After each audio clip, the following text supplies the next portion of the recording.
Who is the sleeper Lions pass catcher to go after if the sun god rests on the Sabbath this week? What Bears running back is the player to get on your roster right now after last night's game? And is it time to get CJ Stroud in your starting lineup in the FFPC Main Event? Plus, FFPC Main Event league champion Trevor Holt stops by to talk about how his team with Ferrell Elliott has navigated itself into the top 40 in this year's FFPC Main Event, how they've made it through the first few weeks without their top performers playing like top performers, and much more. We've got a great show for you. Ferrell Elliott is here. I'm Eric Balkman. Stick around. Your high-stakes fantasy football hour starts now. Can't stand the pressure. I've seen greater men than me, the lesser. Broadcast live and heard around the world, you are now watching the most entertaining hour of radio on the planet. Welcome to the High Stakes Fantasy Football Hour presented by MyFFPC.com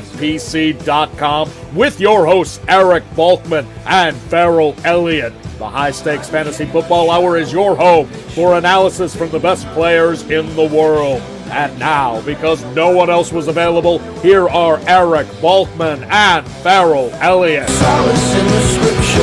Are we not all our father's sons? I became a man, nobody ever told me what a man was. Thank you, Rob. Greetings and salutations to all the Bulkaholics and Ferrelliacs. Welcome to the latest episode of the High Stakes Fantasy Football Hour. I am your slightly above average host, Eric Balkman, from the Better Sports Network's High Stakes Fantasy Football Show, the RotoViz High Stakes Lowdown, and of course the FFPC. My co-host is the definitive commissioner of fantasy football, Ferrell Elliott, who plays a bigger role in tonight's show than you might be accustomed to. Coming up on tonight's program, we're going to break down Michael Williams' 2023 breakout last weekend. Which Falcons tight end, I can't believe we're having this conversation, which Falcons tight end you need to start this week, and much more. As a reminder, if you are looking for more action with the FFPC, rest assured we have plenty of stuff available for you right now. When you go to myffpc.com, that's myffpc.com to play the FFPC Weekly Challenge. There is no draft in this. There is no salary cap in this. You just choose 10 players if you want to play without kickers and defenses. You just choose 12 players if you want to play with kickers and defenses. Just choose them by Sundays, 1 p.m. kickoff. Watch them ride throughout the rest of the weekend, and you can get fantasy glory. Again, similar to the FFPC World Famous Playoff Challenge, only one player per team. So if you want to get Patrick Mahomes on your team, you can't have Travis Kelce. If you want to grab Jalen Hurts, you can't have A.J. Brown. Only one player per team. $35 is the entry fee. You can also play for a $200 entry fee and win up to $2,500. That's at myffpc.com. 10-team contest, 30-team contest, 100-team contest, all available at myffpc.com. That's myffpc.com. Get there right now. Register while you watch the show tonight. It's the perfect two-screen experience. Remember to like this video, subscribe to the FFPC channel, youtube.com/FFPC Fantasy. Comment on the FFPC YouTube videos that we have there. Share them with your friends and enemies and get notified anytime we go live on the FFPC YouTube channel. The next time will be coming up on Tuesday. Let you know more on that as we move on through the broadcast tonight. Let's welcome in the definitive commissioner of fantasy football, the one, the only, Ferrell Elliott. Ferrell, welcome in. Happy Friday to you. Happy first Friday of October for us doing this show.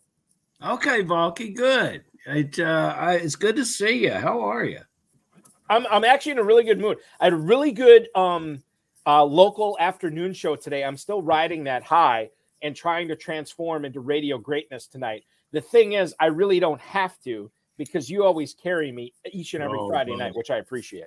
You know, Balky, you're a true broadcast professional. You get better every day. It's just amazing. Your ceiling is yet to be seen, and it already towers above all others. You are way too kind, Ferrell. We have a lot of stuff to get to. And by the way, I got a show rundown prepared tonight, but it's very on brand for us to veer off that right away, which is what we're going to do. Okay. Marcos Valdez is actually watching us on the book right now, the Facebook. He's got a half-point PPR question. He wants to know, should he be starting Brandon Ayuk over Puka Nacua? Now, The way I fall in on this, and I think we got a couple of we'll hit on Puka Nacua and Cooper Kupp and Tutu Atwell tonight. But to lead things off, I am of the opinion that I am a little bit nervous about Cooper Kupp his first week. This is a guy that had a hamstring injury. And that's an injury that we've seen a lot of players come back from in a couple of weeks. Dude missed basically the entire preseason, then had to leave the state of California to go to Minnesota to see a specialist, again, for a hamstring injury. Mm-hmm. This is red flags. Like, you shouldn't have to – a hamstring injury not only should not take this long, it should not require a second opinion. I'm of the opinion that there probably is something else going on here. I'm not sure he's up to snuff for week one.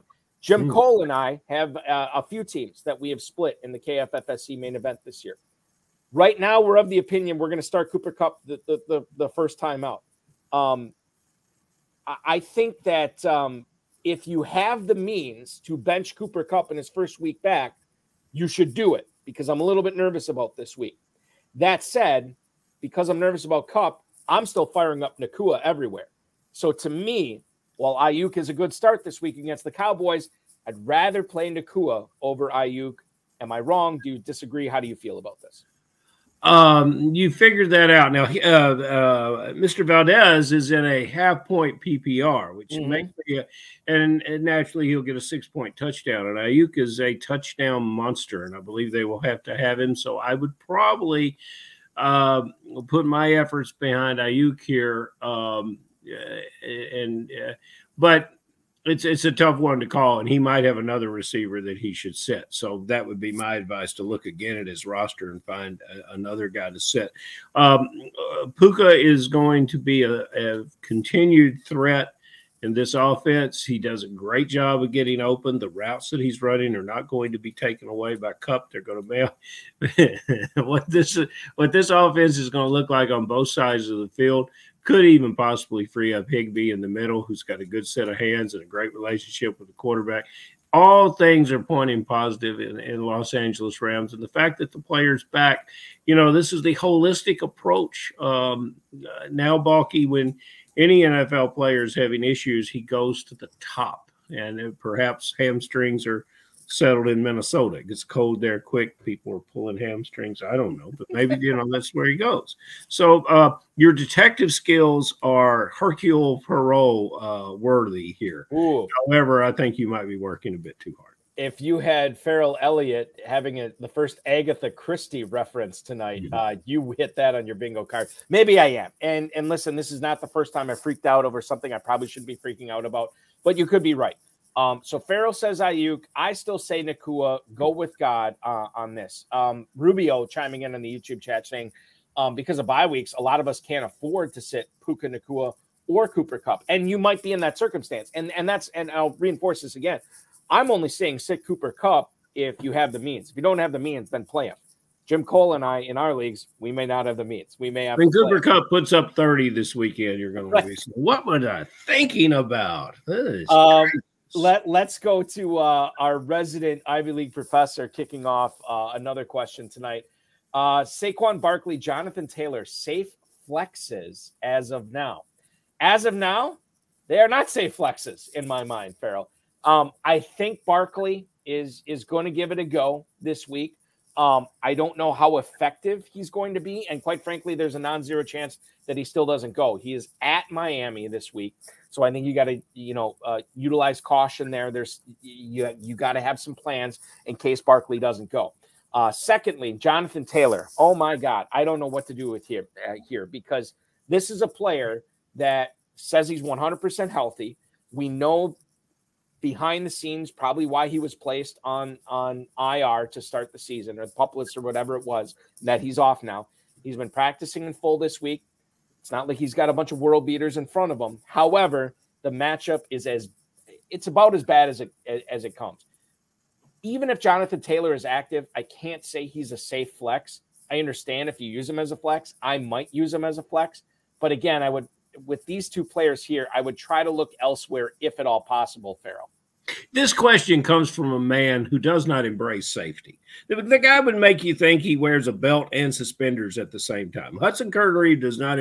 Hudson Curry is a risk taker. Why is this even a question? However, I have to think that Jonathan Taylor has a lot to prove when he gets on that field. I would not want to be the first linebacker if he gets to the second level.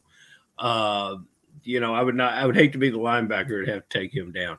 And as the gentleman previously said, and I apologize for that, as the gentleman previously said, we're in a situation where perhaps you can't afford to sit certain players. So, don't drive yourself crazy about this. Just, play your best players. If you've got a player that you think is a solid 12 to 15 at running back, play him and sit on the sidelines. If you've got a Jerick McKinnon kind of situation, you run these players out there, and that's easy to figure that out. Yeah, absolutely it is, and we'll know more obviously, but about 11:30 Eastern time on Sunday. As a reminder, and I'll give a shout out at the end of the show to anybody who is submitting lineup Saturday night or early Sunday morning, because we do have an early Sunday morning 9:30 a.m. kickoff between the Bills and the Jaguars. So make sure that you are getting those players in before you can't. Hurry up and ask another question, because I just gave a Captain Obvious answer. Hurts my Okay. All right. Well, let's do this. Let's move on to something. A bitter taste of nonsense out of my mouth. Bitter taste of nonsense. Great fantasy football team name. Amon-Ra St. Brown is doubtful officially for the Carolina Panthers game this weekend. St. Brown has been pretty tough. He's gutted out a lot of injuries since he has entered the NFL. But the fact that he's listed as doubtful on Friday, it makes me think that you have to make other plans. There almost is no alternative now. Josh Reynolds is listed as questionable.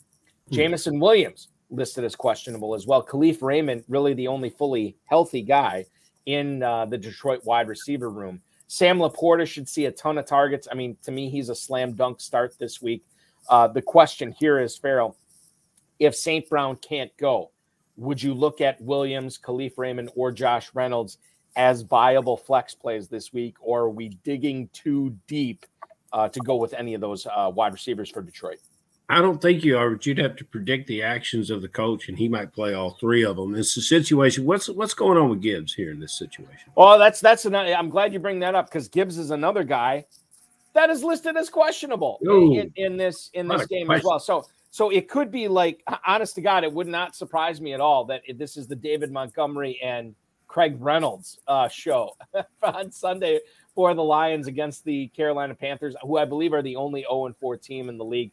Gibbs actually was added to the injury report today, was not appearing on it either on Wednesday or Thursday. And you always hate these midweek downgrades. And this is a massive midweek downgrade. David Montgomery is averaging 23 carries a game. And that's, by the way, already leaving a game early this year. They have been pounding him. It's going to be another David Montgomery game for sure. So I love Montgomery this week. I love Sam Laporta this week. Can't really get behind any other Lions. I take that back. Jared Goff, I think, could still be okay this week in a spot start if you're missing Herbert or Watson or whoever. But Laporta and Montgomery are the guys here. I can't believe in any of the other skill position guys not named Goff. Yeah, and pick your Detroit player that you like, because there's a lot of likable qualities. Reynolds perhaps is my favorite. Raymond, if he can get loose from a secondary that seems to have difficulty with the slot receiver or with the crossing patterns in the middle of the field. This defense has regressed a little bit. Naturally, their record suggests that, and the fact that they've had a tough schedule and had to replace their quarterback. They've been competitive. Carolina is great for fantasy football. They're giving, so it should be a good game for all fantasy players. And so I can believe that, if you drafted Amon-Ra St. Brown and you have these other guys, you either paid for them on the waiver wire or you chose to handcuff, your top second round pick, Amon-Ra St. Brown. So, follow through with your strategy and good luck. Good luck indeed. We're going to wish good luck to our buddy Chris Lude, who is hanging out with us on YouTube right now, taking in the action. And he says, good evening, guys. Pittsburgh's offensive line is terrible and playing in probably a low-scoring game. This is against the Ravens. Am I stupid for thinking of starting Rashee Rice over George Pickens full PPR? Thank you for the chime in, Chris Lude. Listen, if you're watching this show, you are clearly not stupid. So we're not even gonna entertain that at all. 100%. That said, Ferrell, I don't know how I've not done this over the years. I've never named any of my fantasy team names a weak man, because that is actually what I am. I am not strong enough. I cannot find it in my system to somehow find a way to start Rashee Rice for the Chiefs in the Vikings game, by the way, this week, with a total at 52.5, I think was last check, still at 52.5. Should be a massively high-scoring game. I am not strong enough to start Rashee Rice, a guy who could be the second, the third, the fourth, the fifth option this week. I don't know. I am going to play Pickens. He is the number one option. Pickett is going to play in that game. Yes, it could be low-scoring. The total on that game, and quite frankly, it should be low-scoring. Total in that game is 38 right now. I had Mike Shope on the Better Sports Network High Stakes Fantasy Football Show last night. His recurring joke every week is every time the Ravens and the Steelers play, the final score is always 16-15, which is not far from the truth. Not far from the truth at all. And it could be a low-scoring game. Still can't play Rice. I'm still playing Pickens in this game over Rice. That's how I would play it. How would you do it? The Lude is definitely not stupid. He is brave and creative and risk-taking, and all those things should be rewarded. If you are, if you've got one of those numbers by your team when you go to the FFPC and look, if you've got a 1 through 4, go ahead and play Pickens. If you're knocking on the door in head-to-head, go ahead and play Pickens. If you're 10, 11, and 12, you drafted Rice and you love him and you're looking for hope, play Rice. Yeah. Play it based on where your standings are, because Pickens is a number one. You know, Thursday night we saw a number one receiver explode. That's not going to happen against Baltimore, but Balky's right. This is still a very good number one receiver who is without Johnson in the receiving corps. Am I right about that, Balky? Is Johnson's still on IR? Deontay Johnson on IR. So this is a number one receiver in a game where he has to step up, and you don't know what you can get out of that, but most of the time it'll be really good. That is how we fall on that, Chris. We appreciate you watching, appreciate you chiming in. We had a couple of trades in the NFL today. One affects fantasy more than the other. Diana Rossini, the intelligent reporter for The Athletic, the intelligent, intrepid reporter for The Athletic, reported today that the Chicago Bears have finally traded wide receiver Chase Claypool to the Dolphins in exchange for a 6th-round pick. The Bears also sending a 7th-rounder in 2025 as well. Claypool now goes to Miami, his new team, his 3rd team in the league. As a reminder, since the Bears traded that 2nd-round pick for him, which ended up being the first pick in the 2nd round last year, Claypool has 18 catches in 10 games. I have been clinging on to him in one of my Dynasty leagues, and it's probably a fool's errand. Probably shouldn't be letting him go right now, Ferrell. I just wanted to see where he would be going to. The place for fantasy goodness for Chase Claypool is not in Miami. Not behind Tyreek Hill, not behind Jalen Waddle, not behind the electric running game they have with Raheem Mostert and Devon Achane. I can't get behind Claypool at this point. To me, this is a nothing burger. To me, normally when you bring stuff like this up, we're talking about reasons to get guys rostered and get guys in your starting lineup. To me, final nail in the coffin, no reason to roster Claypool in redraft or dynasty anymore. Yeah, that's right, Balky. Yeah, I've always been a Claypool supporter, never a Claypool apologist. If you go back to when he had that off-season problem in the summer in a bar, it's never good for NFL players to be arrested in a bar. So that's not a good situation. So then, you know, it's fallen apart since then. And you bring this up, Balky. I was introduced to Claypool when the last time that the Notre Dame Fighting Irish came to Louisville to play. And I watched them walk out on the field. You know, they just look like an NFL team. The size difference is so impressive. And tomorrow, the Irish once again travel to Louisville. And we'll see the same thing. But let's get back to Claypool. I tried to look. Well, I know I did look. I'm not the detective you are, but I looked at the staff down at Miami because I'm trying to find someone that can reclaim this player's talent and get him back in the right direction. And there's somebody down there, I don't know who it is. I found out some interesting things as I went through their football administration. Did you know that Fergie is a partner in the Miami Dolphins ownership team? And what? Yeah, Fergie. And did you also know there's a guy, Balky, his last name is Nielsen. I met him years ago when he was working for Green Bay at $6 an hour, or so he says. And now he's in special projects there in Miami. He's more of a numbers guy. It's a tremendous. You can learn so much about what an NFL team's thinking by just going and looking at their people. But yeah, Fergie's a partner.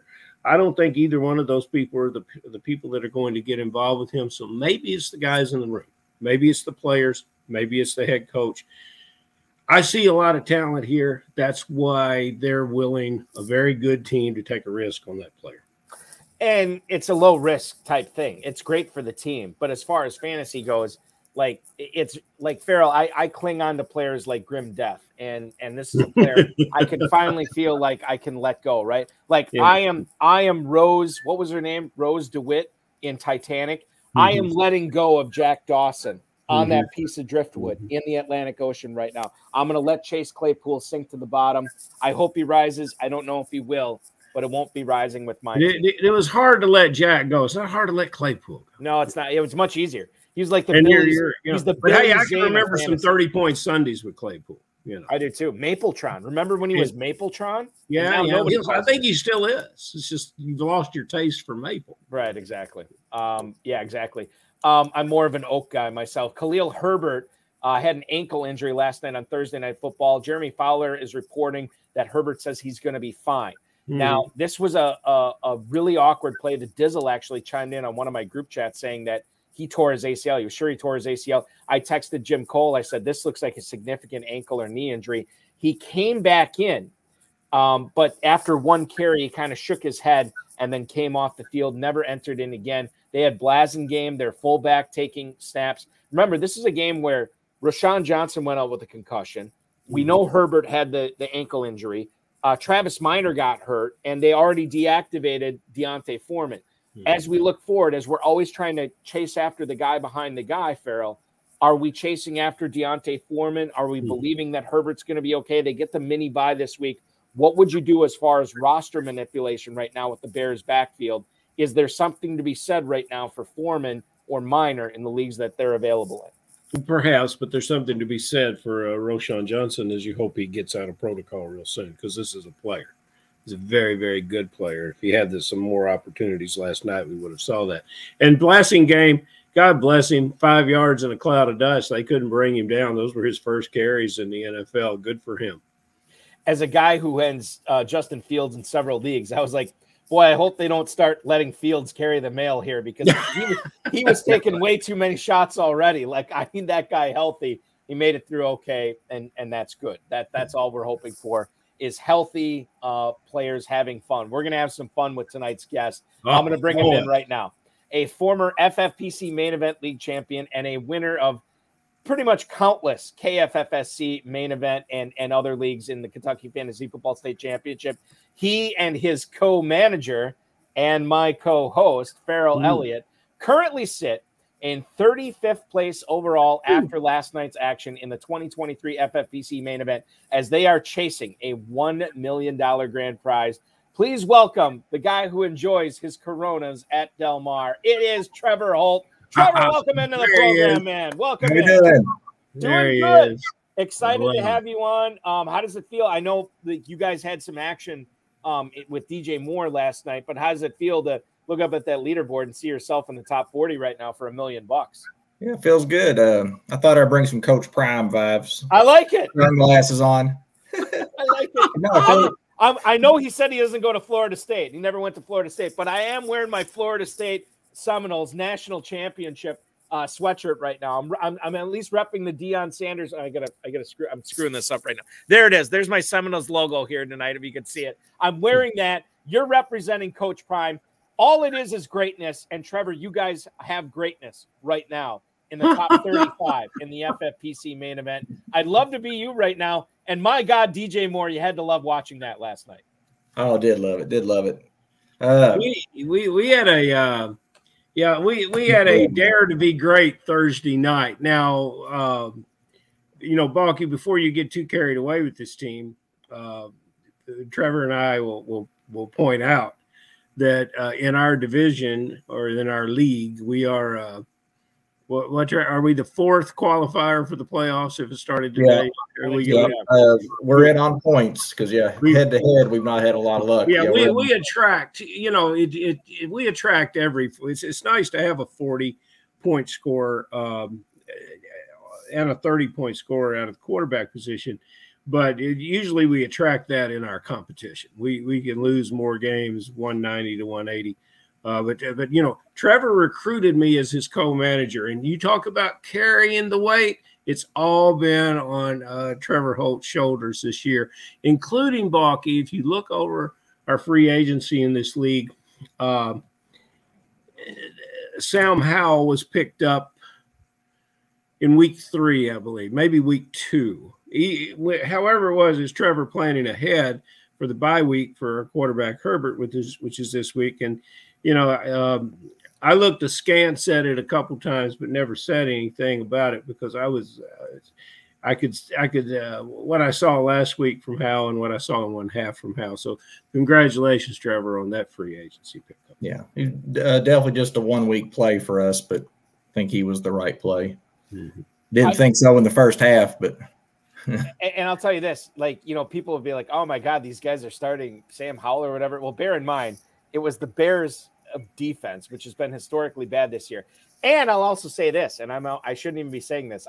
I told my buddy, Ferrell, you met my buddy Matt before.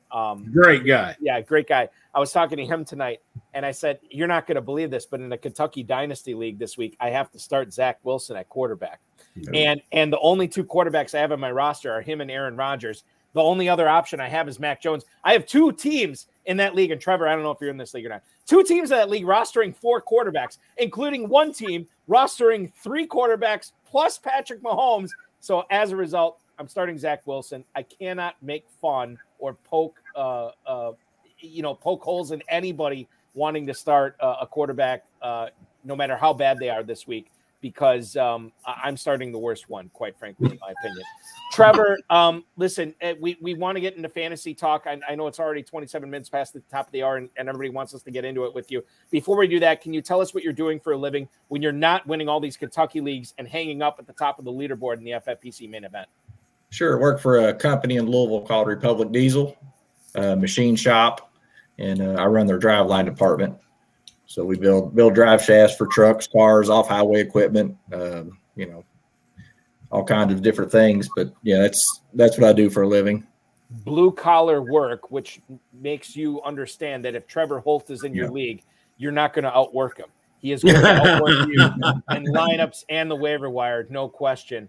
And I think, Ferrell, the first thing we should talk about with Trevor is the fact that you have not gotten the biggest bang for your buck from your 1st and 3rd round picks, yet your guys are still crushing it right now. Well, okay. Thank you, Balky. Trevor, if you recall, Austin Eckler, we took Eckler 4th. We did not think McCaffrey would be available. He was, but we had convinced ourselves that Eckler was our pick and our guy, and we stayed on that. And, we got the reverse of it. Eckler has been on the shelf with the injury. He comes back. In the 2nd round,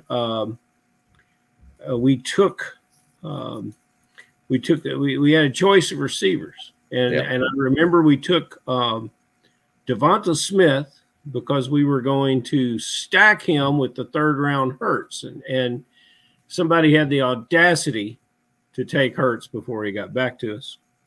And then we ended up with Jamar Gibbs, and Balky is trying to tell us that these players, he's trying to say that our running backs, Trevor, might be okay. He's just kind of insulting our running back. Hold on. I'm going to object to the attorney, J. Ferrell Elliott, who is leading the witness here. And you're leading the witness. You're leading the witness. I'm the judge here. I'm going to sustain the argument. Trevor, I'm going to reframe the question here. You guys can't be thrilled with how it's gone for Austin Eckler and Jahmyr Gibbs so far. Yet you guys are still in the thick of it to winning a 7-figure grand prize. I think that's the story here and you could probably, I mean, feel free to disagree with me. I don't think you will, but you know, these people that say you can lose your fantasy draft in the first round, clearly that's not the case, because you could have gone with different guys in the first round that would put you in a better spot, but you still have the best of Austin Eckler to come. You still have the best of Jahmyr Gibbs to come, we think, and you're already in the top 40, man. Yeah. I think what saved us on the Eckler pick is getting Karen Williams late. If you look at his points, if you just took his name off the board, it would almost look like Austin Eckler points, 17, 28, 27. So that kind of saved us in that regard. And I will also point out, Balky, that I was getting real busy. Normally we draft our team much earlier in the year, and we drafted later this year.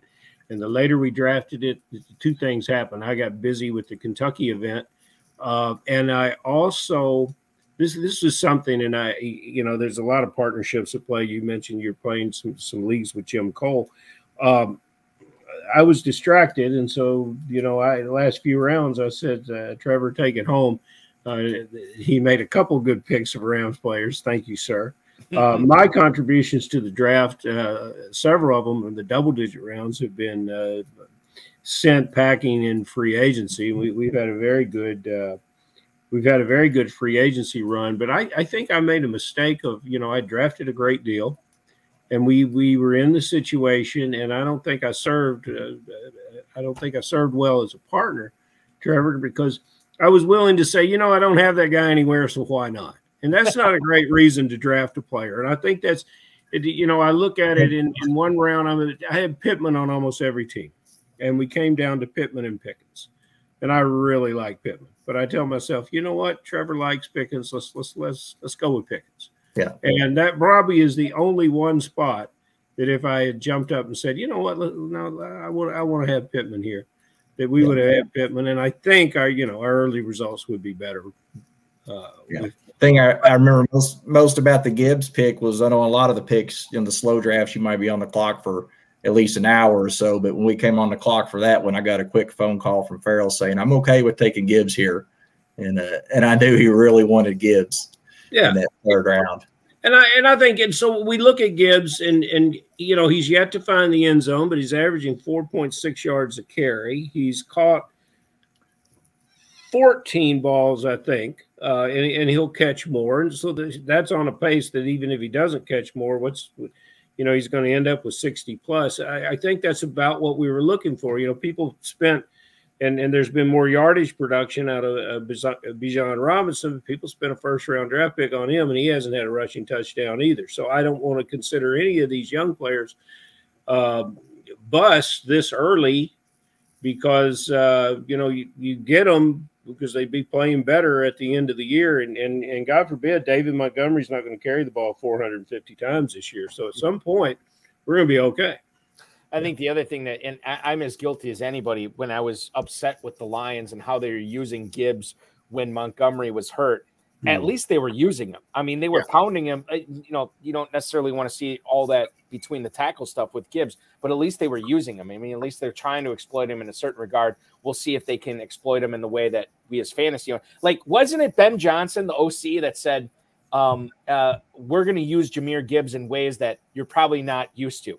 Well, or you're probably going to be surprised at. I'm definitely surprised at the way that they have been using him so far. No question there. I just like to see more use rather than non-use. And Trevor's too modest to mention it. And Ferrell, you kind of teased it. But part of the reason you guys have been so successful this year, Trevor took in the 16th round Kyron Williams, and in the 20th round, some guy named Puka Nacua, who has been crushing it for you guys so far. Congratulations on that. God bless Sean McVay, one of my favorite coaches for fantasy in fantasy football right now, based on what he's been able to do. Let's get into I think it was the second round. So Trevor, you had the opportunity to take either Devontae Smith or Chris Olave. You guys end up going with Devontae Smith there. Olave goes with the next pick. Can you take us through why you guys like Smith over Olave this year? Sure, I'll give Ferrell credit for that, because if I'd have been drafting by myself, I probably would have took Olave. But on a lot of our picks, sometimes Ferrell will tell me, just, hey, take who you want this time. And that he made a strong case for him there, that he just liked the quarterback better. He wasn't impressed with Derek Carr and liked Hurts a lot more. And so I'll give Ferrell credit for that. And I think right now it looks like the right pick.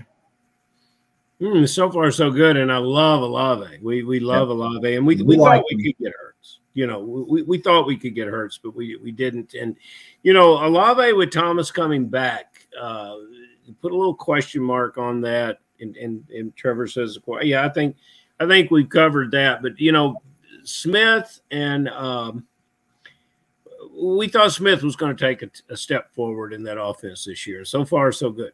So much. Yes. Let's move on here and talk about what we saw last night. My God, it was unbelievable. Justin Fields, for the second straight game, absolutely puts on a clinic in the first half against the Commanders last night. Trevor, I don't know if you watched this game. Do you think Fields now, quote unquote, gets it? Do you think he's dialed in? And as a result, is DJ Moore going to be the type of guy that you can more than likely lock into your starting lineups going forward? Yeah, I don't know if Fields gets it yet. He's probably still going to be up and down for the year. But DJ Moore, yeah, definitely, he's going to be an every week play now. He's basically all they have at receiver, in my opinion. And that's the comment. That's the first time I can go with that. All you have commentary. Yeah. It's it's like nails on the blackboard. They don't have anything else. But honestly, do you see all those wide receivers that Washington put into the offense last night? And that's just not there at Fields. And Mooney can't get together. It's the tight end and it's more. I can't believe, Trevor, when we were sitting there, we were picking fourth in the fourth round. So, yeah, ninth and whatever it is. We're at the end of the fourth round. I say, is DJ Moore really going to fall all the way to us? And there were guys that was going off the board prior to Moore that it would have never considered. His next three matchups too are Vikings, Raiders, Chargers. I wrote that down, so I'm happy with that. Vikings, Raiders, and Chargers. Go ahead. Okay. They're on bye this week, Trevor, but we're going to talk about the Seahawks anyway. Zach Charbonnet was falling in during draft season as that one of those first injury away type guys, right? Like all he needs is an opportunity, and he's going to be able to be a top 15 running back because of his pass catching chops. Kenneth Walker has not gotten hurt, and he's been very successful in that Seahawks offense so far. Knowing that you guys have Charbonnet on this roster, is it going to take a Walker injury for you guys to flex out Charbonnet, or is there still some standalone value in the next few weeks coming up where you're like, you know what, maybe Charbonnet as a flex play with the bye weeks going on isn't the worst idea in the world? No, I think if you're playing him as a flex, you're probably in trouble. He's definitely going to need, not rooting for, but you're going to need the injury to ever think about putting him in the lineup. And really on our team, he's probably only one of the guys we have that are like that on the bench, kind of the upside, need something to break their way kind of guys. But no, you can't flex him right now. He runs with authority and he looks good, and I'm glad he's there. We didn't draft Olave because we liked Thomas, and we ended up with Thomas way down in the draft. Now we have the choice between Thomas and Pickens. It's going to be your decision, Trevor. You don't have to make it on Friday night, but you do got to tell Balky and the listeners how you're leaning. Yeah. That usually is the hardest choice, is your last flex spot. And I was thinking about playing Thomas just because I think he's a lock to catch 5 or 6 short targets, maybe gets his first touchdown. And with Pickens, I wasn't sure about Pickett right now, but I guess it looks like he's going to play. But I don't know. My guts tell me play Thomas. I'm thinking he's a lock for 6-7 catches, 50, 60 yards, and maybe gets on the board. Yeah, and I think that's the thing. It's like, Pickens definitely has the higher ceiling here, but when you look at time, and the other thing to consider is the health of Derek Carr's shoulder. I mean, my God, if Alvin Kamara goes back-to-back 13 catch performances, we have an issue in the Big Easy, and it's not good for Olave, it's not good for Thomas and anything like that. I'm hoping we get more information about Carr, and if it's good, then I'd feel better about Thomas. Yeah, I don't want to make it seem like Pickens is the slam dunk, but this is something you guys will be probably wrestling with over the next 48 hours. The Lude wants to start Rashee Rice over Pickens. Over Pickens, yeah. I mean, come on. Yeah, we can follow the Lude and be all right. I think the Patriots are beat up on defense too. Yeah. They made that trade. Was it J.C. Jackson, Ferrell, that they just acquired from the Chargers? Yeah. And they're talking about making him active this week. And I'm like, my God, if you're making him act, and I understand he's been with the Patriots before, so it's not like a guy who doesn't understand what's going on. But still, that is a little bit of a caution flag for me. When you talk about, the Patriots, I'm playing the Patriots defense in a couple leagues in Kentucky this week. And even I was kind of like, God, you're going to start him right away. Okay. All right. I guess that's what we're dealing with right now. We're dealing with Trevor Holt, the 35th place team co-owner with Ferrell Elliott in the FFPC main event right now. Wan'Dale Robinson, Trevor, you grabbed him off the waiver wire last week. I grabbed him off the waiver wire in a couple of leagues as well. Quite frankly, I'm stumbling around in the dark, trying to hook onto something with the Giants wide receivers right now. I've grasped onto Wan'Dale Robinson for my team. I don't know if there's any fantasy goodness there. Can you sell me on Wan'Dale Robinson? I think there's something. I just don't know how much this is there. Sure. Coming off knee injury, I told Ferrell I watched that game, and I think he only ran like 11 routes. They threw him the ball 5-6 times. He looked a lot more explosive than Paris Campbell. And I think it said last game he ran like 62% of the routes. So he's, they're ramping him up. And just to the eye test, to me, he's the most explosive person they have. I mean, besides Hyatt, but they're just not throwing it to Hyatt. But yeah, I mean, he's somebody kind of maybe like Thomas. He's going to catch a lot of short passes, and he may not have the ceiling, but I think he's definitely playable. And we loved him and loved the fact that he was on the waiver wire. If we go back a year, he was a 10th, 11th round draft pick here and in the FFPC, and it's low hanging fruit. Trevor saw it and locked in on it early. You get a little jaded when you begin. You have to be patient. It's good to be patient with players you like. We had a lot of players on the waiver wire that we benefited to pick up. I think they'll have good years, but they were available because other owners in the league were not patient. And this is Trevor has it lined out. And there was I forget who carried the last game, but the analyst pointed out that the Giants had thrown the ball twice beyond 10 yards. So if they're not going to throw the ball downfield, they have no other option than to seek Robinson and Waller, who will eventually begin to catch passes. Is he? Do we know that, Ferrell? Yes, he will. Okay, all right. And I would have to say that we were a little bit saved in the draft because the reason we ended up with Moore, the reason Moore was available and it was such an easy choice. I think we made the pick. Is it the 8-hour clock, Trevor? Is it 6-hour clock? We did the 6, yeah. 6-hour clock. And I think we made the choice like 5 minutes into the 6-hour clock to take Moore. And prior to him, Waller and Kittle went off the board. So we were fortunate in that regard. But yeah, Waller, it's going to be a Waller and Robinson show there. I think there's a lot of people regretting picking Waller over Hockenson this year. That's one of those things, like, you never know, because remember, Waller, and people have been talking about this last couple of weeks on all the fantasy podcasts. Waller built up so much speed in drafts where he surpassed Hockenson. And now we're 4 weeks into the season and people have to be like, what in the hell was I thinking taking Waller over Hockenson? It's always, it's a cautionary tale. Anytime you buy into the late draft hype, you never know how it's going to end up. And certainly it's ended up bad so far for Waller owners, and it's been great for Hockenson owners who took advantage of that. Ferrell, you guys had an interesting transaction this past week in regards to your defense and dropping a running back I was going after in Kentucky. Let's talk about that with Trevor here. Yeah, you talking about Jordan Mason? Yeah. Yeah, that's one we probably should have talked more about. We probably should have dropped Zamir White because I think I have 8 teams in Kentucky and I have Jordan Mason on every one of them. Yeah, well, Mike Davis effect. We'll just shut it down and we'll maybe go back and get him. But the Texans, I'm liking all things that are coming out of Texas right now. And I see a great opportunity for points this weekend against an Atlanta team that is feeling a great deal of pressure. I could be wrong, but I think the defenses can be a real thing when they're playmaking defenses. And oddly enough, I think that's what we've got in Houston.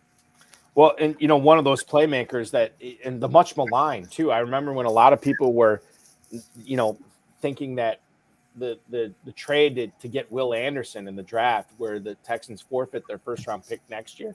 A lot of people were not understanding that. This is a dude he's got a sack on the season. He's been getting after the quarterback. He's been making some plays. And, part of the reason, obviously everybody wants to talk about CJ Stroud and how successful he's been.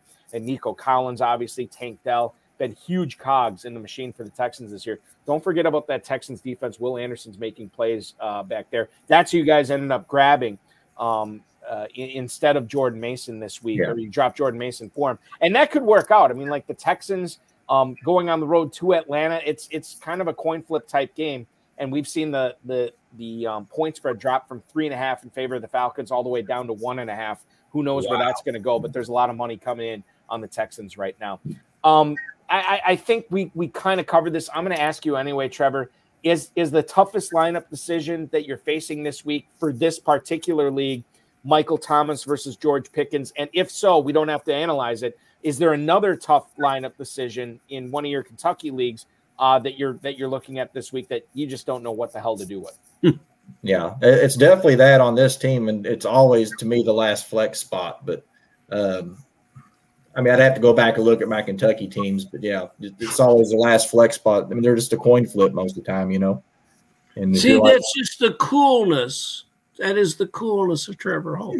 He's even. It's like the river flows at one speed all the time. It's a great part. I'll tell you something that you brought up, and I shot it down last week, Balky, and it's proof again that I could use a partner like Trevor. You brought up the fact of Logan Thomas, and I said no. Let's let somebody else get him. Let's let somebody else play him. And despite all those targets at Washington, Logan Thomas had a wonderful game. He almost caught a 50-ish yard touchdown. He looked physical. He made a catch at his shoe tops.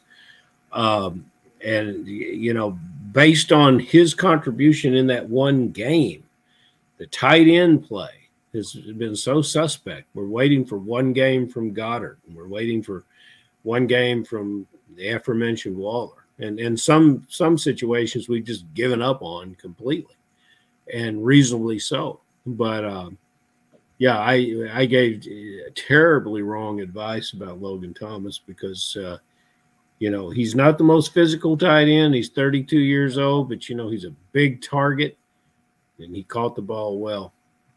And the quarterback seems to love him. And I just remember, young quarterback, veteran tight end. It's such a great formula. So I will say this, I'm not going to take a victory lap on Logan Thomas, and quite frankly, no, I'm not going to, because on the High Stakes Fantasy Football Show last night with Mike Shope, I was notably muted when it came to Logan Thomas. I said, yeah, we'll see on that. I kind of poo-pooed it a little bit.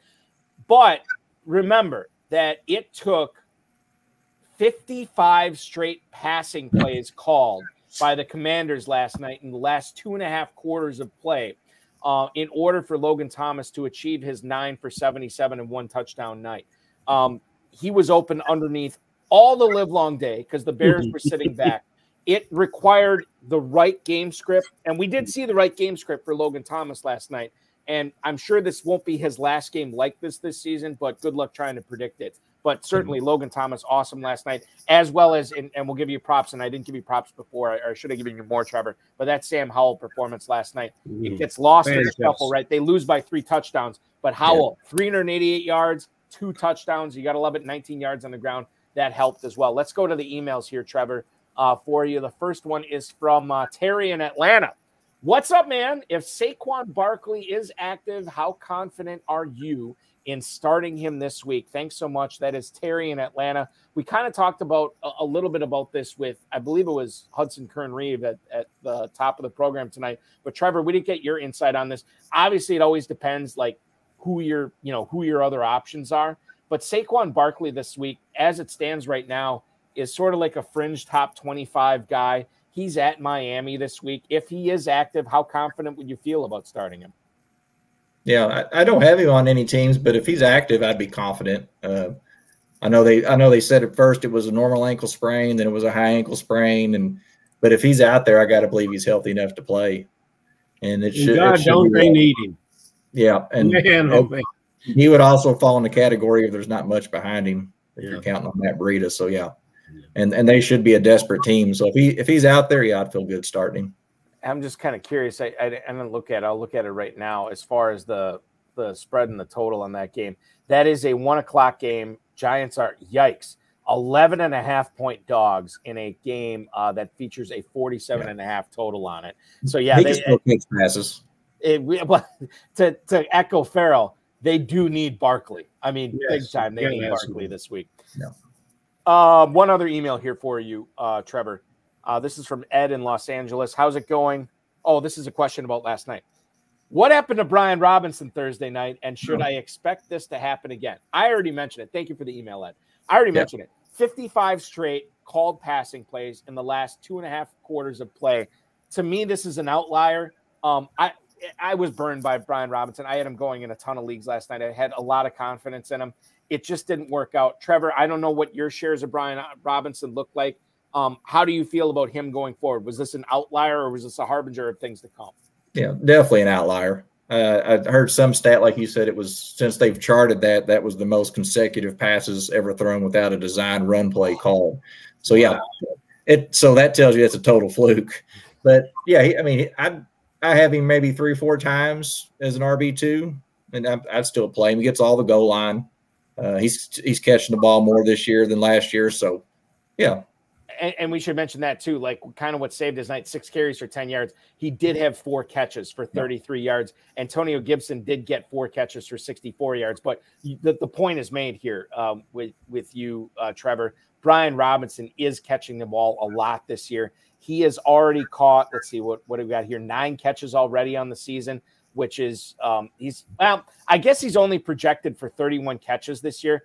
But what did he have last year? I mean, it couldn't have been 31. I feel like he is much more involved in the passing game than he was in years prior. He's on pace for 13 touchdowns, nearly 1,000-yard season. Yeah, more often than not, he is going to get it done for you. Ferrell, I'm fresh out of emails for Trevor Holt. Oh, I would, my normal question, Trevor, that I have to have, I gotta supplant. Well, no, I'll go ahead and ask it, but then I want to comment. Trevor, you've got strong opinions. Who is the player that you are completely avoiding this weekend in lineups? Who is the player that will make you legendary? We probably already had him for this team, but who's the player that's still to play that will make you a legendary fantasy player this weekend?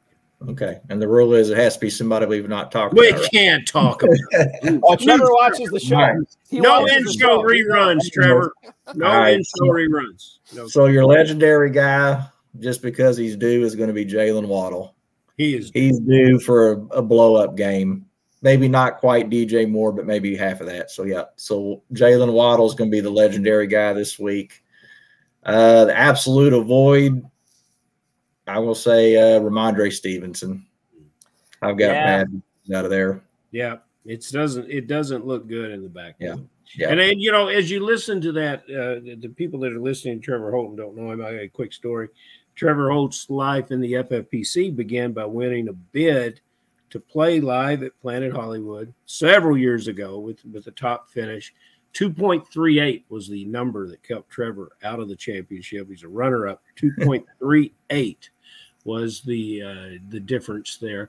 And his runner-up in the league. And so he shows up in Las Vegas to play his first ever competition in the FFPC, and is signed up for Friday night, 6 p.m., I think, Balky.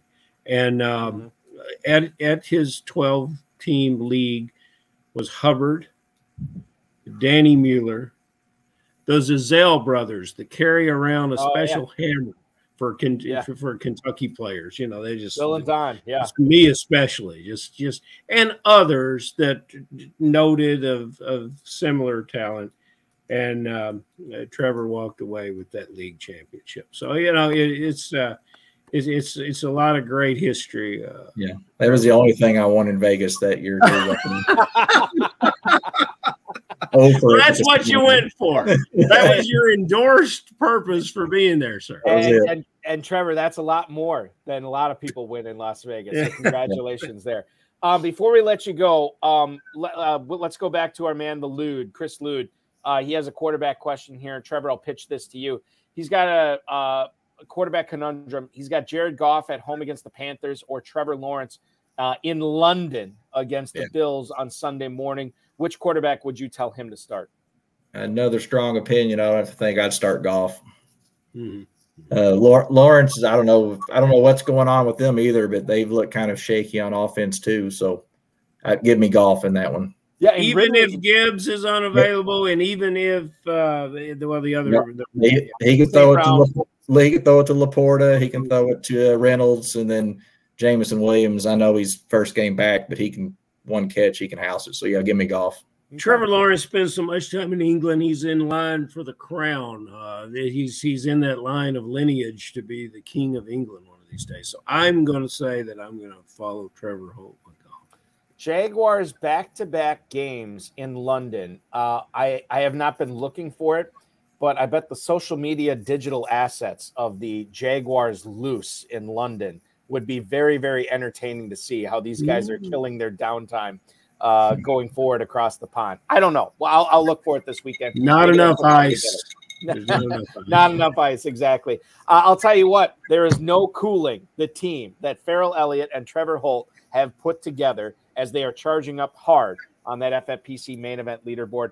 Trevor, congratulations on, number one, all your success in the Kentucky Fantasy Football State Championship. Number two, your success that you've already had in the FFPC. And number three, good luck the rest of the way trying to bring home this 7-figure grand prize. I apologize that you're saddled with a co-owner like Ferrell Elliott, but you have been rising to the occasion to get it done so far. Congratulations on that.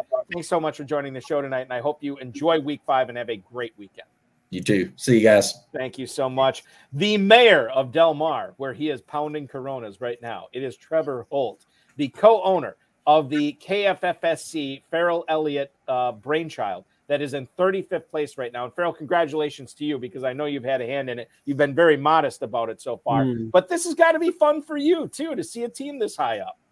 Yeah, it is. And it's, I don't think that kind of excitement, even for guys that are there, with multiple teams, our beloved Chad Schroeder, FPI, these guys that you see their name peppered throughout the list. But, let's be honest, we had 2 big performances from Thursday night players, so we're in there. So we're coming out of there.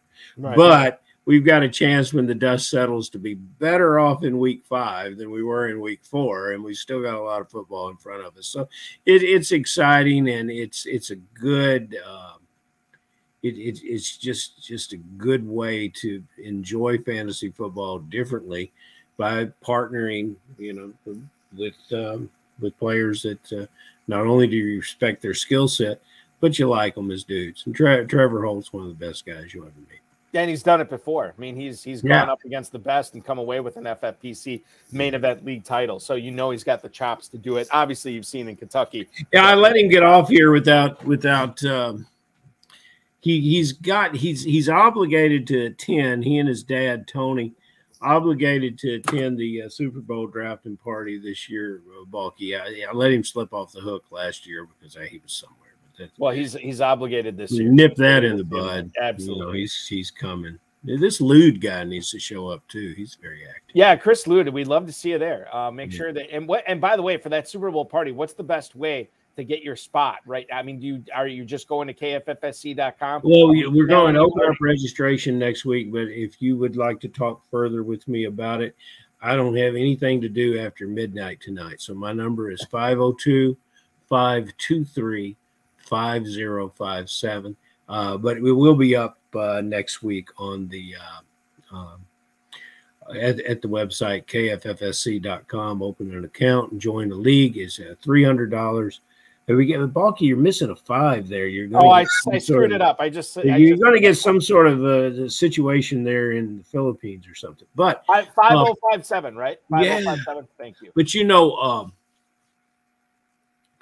the $300 entry per team in the Sweet 16, 96 team league, $10,000 overall grand prize. Mm-hmm. All right, now I think I got it here. I'm gonna leave this up. I'm gonna leave it up there right now. We're talking now. Let's go through rapid fire and help some people with their lineups for Week 5. We'll kick things off in Chicago. Al in Chicago. No Justin Herbert for me this week. So do I start Jordan Love or do I start CJ Stroud? Thanks, guys. That is Al in Chicago.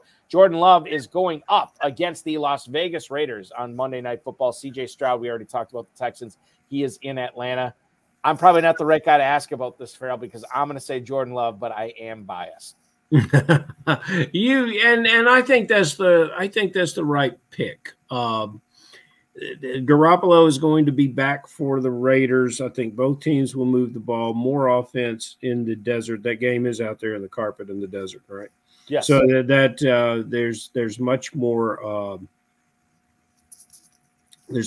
activity in that game than I'm expecting in Atlanta. So yeah, let's definitely put Love out there. We are ready for Love on Monday Night Football. That's the way we're rolling on this. Let's go to our next email. Running back question here from Charlie in Charleston, West Virginia. Is it time to sit Jahmyr Gibbs? I'd be putting in Raheem Mostert instead of him. We kind of talked about, thank you for the email, Charlie. We kind of talked about Jahmyr Gibbs early. We don't know if he's going to go. We think he's going to go, but we don't know for sure. The fact that he's beat up right now and the Dolphins offense seems to be clicking and they have such a good matchup. I'm not saying they put up 70 against the Giants, but we could see a big game from Achane and from Mostert. Yeah, I mean, I can definitely feel good with sitting Gibbs in favor of Mostert this week. Yeah, and if that's the choice you've got to make, you've got a very good team. Congratulations. Let's go to, who am I looking at? John? Is this John's email? Yeah, John in Hanover, Maryland. Hey, Balky and Ferrell, with Michael Wilson's breakout, would you play him over Drake London this week?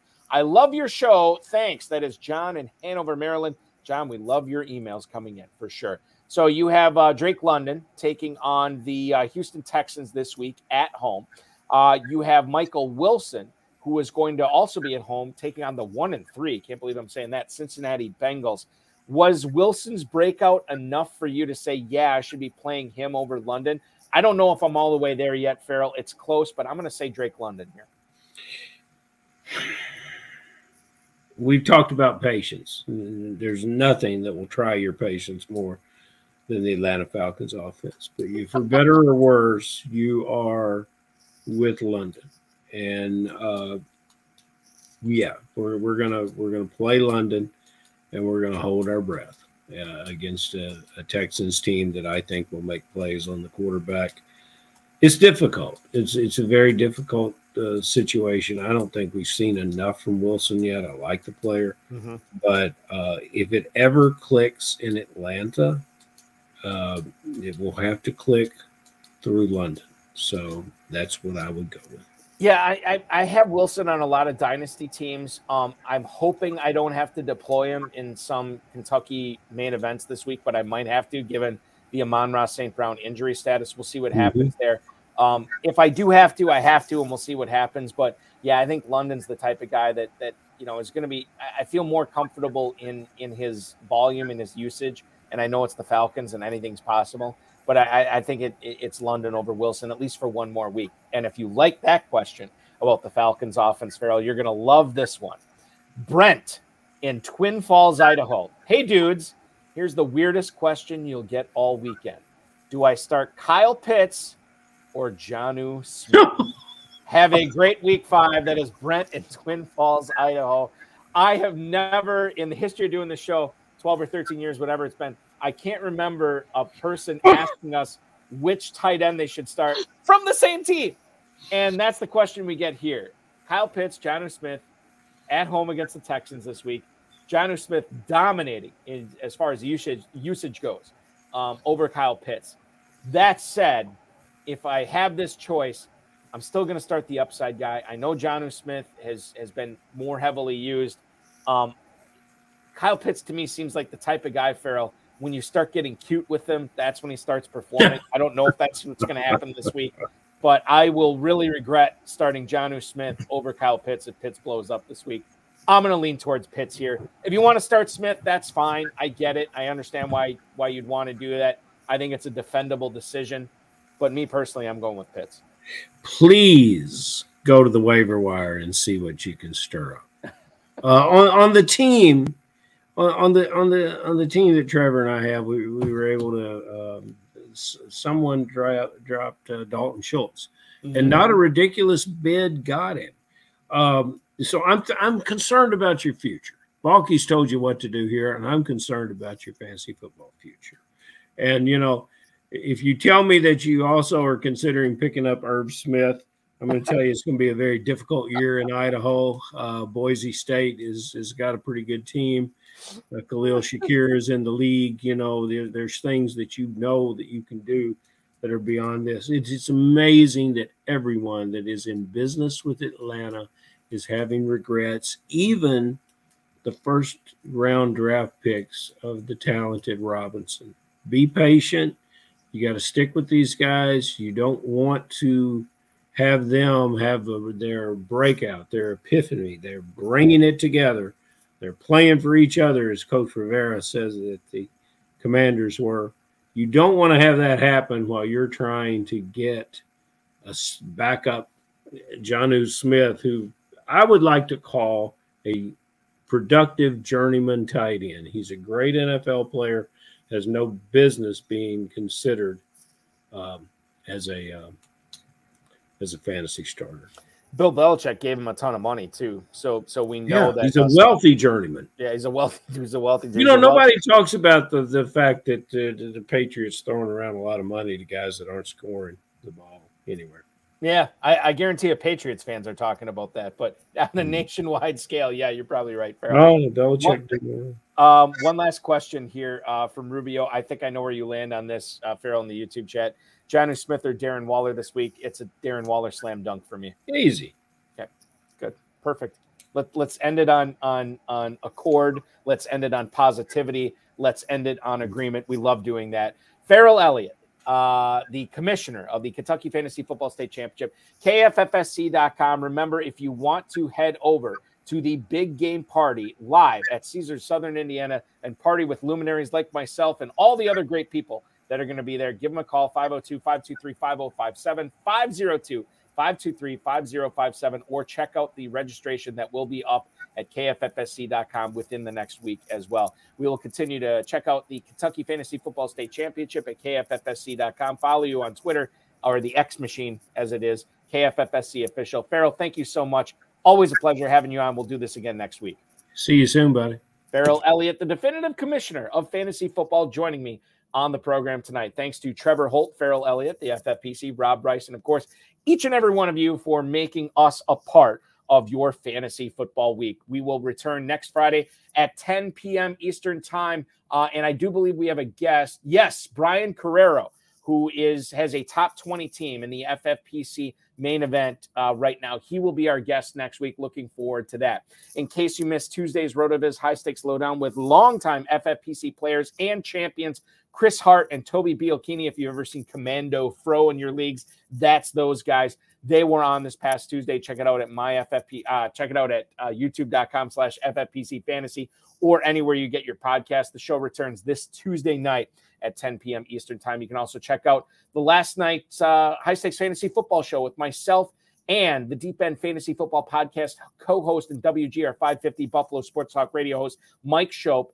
We chopped it up for 2 hours. A lot of fun. By the way, check out that second hour when we are broadcasting while trying to watch the DJ Moore experience in our nation's capital last night. It was a lot of fun. You can check that out at any of the FFPC social channels, as well as Better Sports, betternetwork.com, or any of the Better Sports Network social channels as well. This coming Thursday at 7 p.m. Eastern time, we'll go live for 2 hours with Brodo Fantasy Football's Matt Ward. The Psych Ward is going to be hanging out with me for 2 hours. That will be a must-watch show. Go to myffpc.com, myffpc.com, to play the FFPC Weekly Challenge. There is no draft. There is no salary cap. You're just choosing whatever players you want. 10 of them if you want to play without kickers and defenses. 12 of them if you want to play with kickers and defenses. Just get them in by Sunday's kickoff and then enjoy the ride for the weekend. You can play for a $35 entry fee, a $200 entry fee, and you can win up to $2,500. Same idea as the world-famous playoff challenge for the FFPC. Only one player per team. No stacking allowed. Remember to like this video, subscribe to the channel, comment on this video, share it with your friends, share it with your enemies, share it with strangers. We don't care. We just want you to share it, because the more you do that, the more content we can create for you. FFPC related content that is going to help you be a 7-figure champion this year, either in the FFPC Main Event, the Fantasy Pros Championship, or both. You never know. Remember to get notified. Click that notification bell, and every time we go live, you will be notified. Your weekend officially starts now.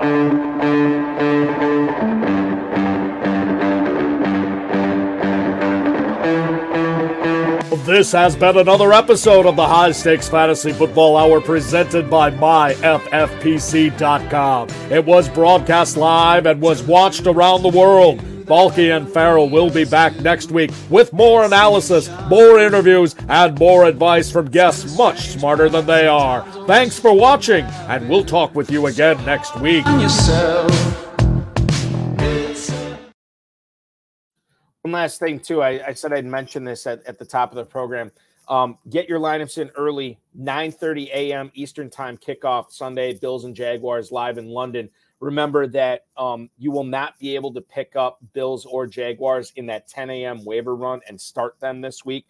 So you're going to have to get your lineup started without Bills and Jaguars. If they're not already on your team, you won't be able to add them to your team going forward. 4 teams on bye. Make sure you're submitting your lineups this week, getting those bye week players out. I hope the ball bounces your way. Thanks so much for watching. We'll talk with you on Tuesday night on the RotoViz High Stakes Lowdown. This show will resume next Friday at 10 p.m. Eastern Time. Thanks for watching, everybody. Have a fantastic weekend.